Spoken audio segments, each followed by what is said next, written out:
Here are some crazy things about RV life that I had no idea about until I got on the road.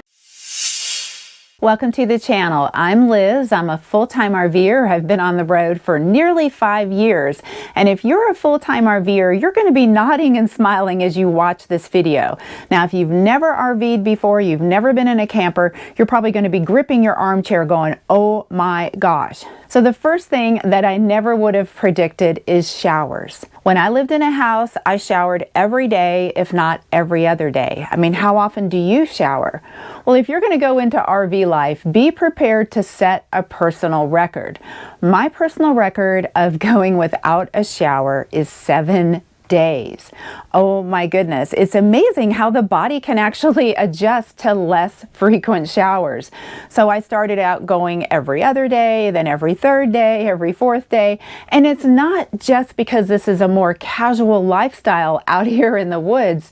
It's about conserving water. The thing about RV life is if you're in a campground without sewer hookups, that means that you're relying on your holding tanks. And when they get full, then it's kind of a little bit of a pain to either break camp and empty them or use a tote and bring the tote over to a dump station. So as you become more seasoned into camping, you realize, well, one way to conserve water is to take less showers. Speaking of water conservation, in RV life, it doesn't take that long before you start to learn exactly how much water you use. You learn not to let the water running while you're brushing your teeth or washing dishes. You may do some kind of crazy things to save water. And as you get used to RV life, you learn things like how long it takes before your black tank is full. Your black tank, by the way, is your toilet tank. Not only that, but it is not unusual to meet a camping neighbor and start talking poop. I kid you not. Yes, more than once I have met my camping neighbors and we've had a conversation about poop. Now, you may be sitting there thinking, well, gosh, I've had next door neighbors for 26 years and we're good friends and we've never talked poop. Well, that's the difference about living in a house and living in a camper. When you live in a house, you probably never think about your water use, your electrical use, and where things go after you put them in the toilet. But here in RV life, it's the great equalizer. Whether you're next to a $400,000 motorhome or just a little pop-up camper, we're all having to deal with our poop. Now, I don't want you to think that this happens every day. I just want to say it's not unusual to meet someone and be talking about poop, especially at the dump station. Before I go any further, let me show you where I am right now. I'm in Bend Sun River Campground. I love it here. I was last here in 2019 and I couldn't wait to be back. I love that the campsites are so big, they're wooded, and if you're lucky, you will get to see maybe a deer out your back window. This is one of the few campgrounds where I can do my daily run of 2 to 3 miles and never leave the campground. There is a long walking trail that goes around the perimeter of the campground, which is great for walks and for runs. This campground is 400 acres and it's close to so many things. You can go see Paulina Point, which is really awesome, Smith Rock, drive down the Cascade Highway, or just stay right here and enjoy the campground. It is so peaceful. I just absolutely love it. Now, you can find campgrounds such as this by using my favorite app, RV Trip Wizard. It makes trip planning so easy. You can put in filters like you only want to see Thousand Trails or only KOAs or only national parks, and it will help you find the right campgrounds. You just put in the city that you're searching for and you'll be able to see the campgrounds. The reviews will come up. You'll see photos, the weather, all kinds of things, so it's really helpful. I got this comment recently from Larry.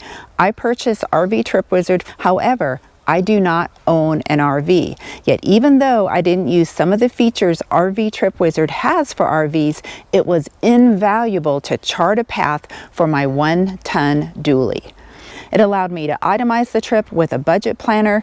The mileage and stops were fairly accurate, and a nice feature was being able to input my truck's size, weight, and fuel mileage, which you can imagine for an RV is super important to be able to put in your height and length. If you're interested in RV Trip Wizard, don't pay full price. I have a special code. You can use the code AMAZING25 to get 25% off, and there's a free 7-day trial. You may be thinking that my motorhome is really dirty, because boy, it is. Actually, what that is pollen, and it just happened in the last few days. We've had a big pollen event here, and the pollen is coming from the pine trees, and it is over everything. From what I understand, it does not last very long. I think maybe a week, I'm not sure. So if you know how long the pollen event lasts in Bend, let me know. The next thing that I didn't know until I got out here living this life is how strong of a community this is. Last week, one of my neighbors' camper burned down. This was so tragic, and I'm happy to report that I did a video about it, which you can watch right here, and it helped raise money to help these people. If you're sitting at home wishing for the 50s where everybody is kind to each other and connected, and it feels like a big family, a big community out there, go camping. You will get that feeling in most campgrounds like the 50s, where we're all together, helping each other, and friendly too. The next crazy thing that I had no idea about until I got on the road is how free I would feel giving up a house.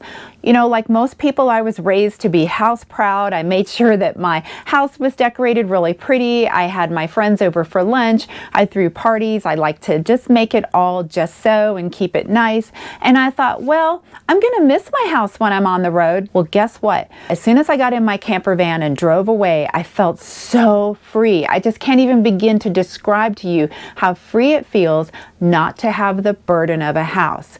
Before I did this life, I never ever saw a house as a burden, but now I do.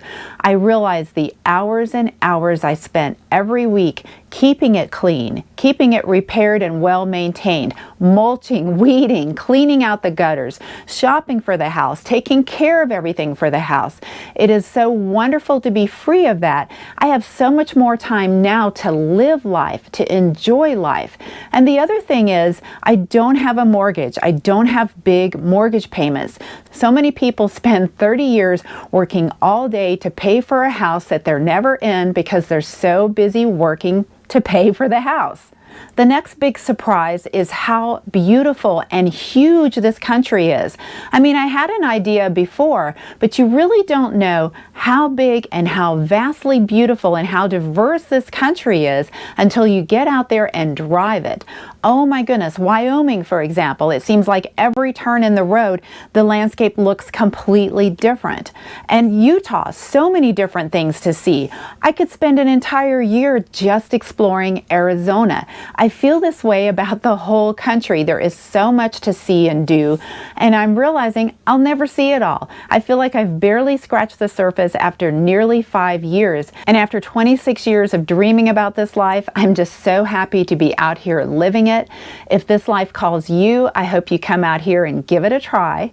And if you've enjoyed this video, please like, subscribe, and share. I always say you're not an RVer until you've driven down the road dragging your sewer hose behind you. So I'd love to hear your crazy RV stories, so just let me know in the comments. And as always, these are exciting times to push past fear, build confidence, and live amazing.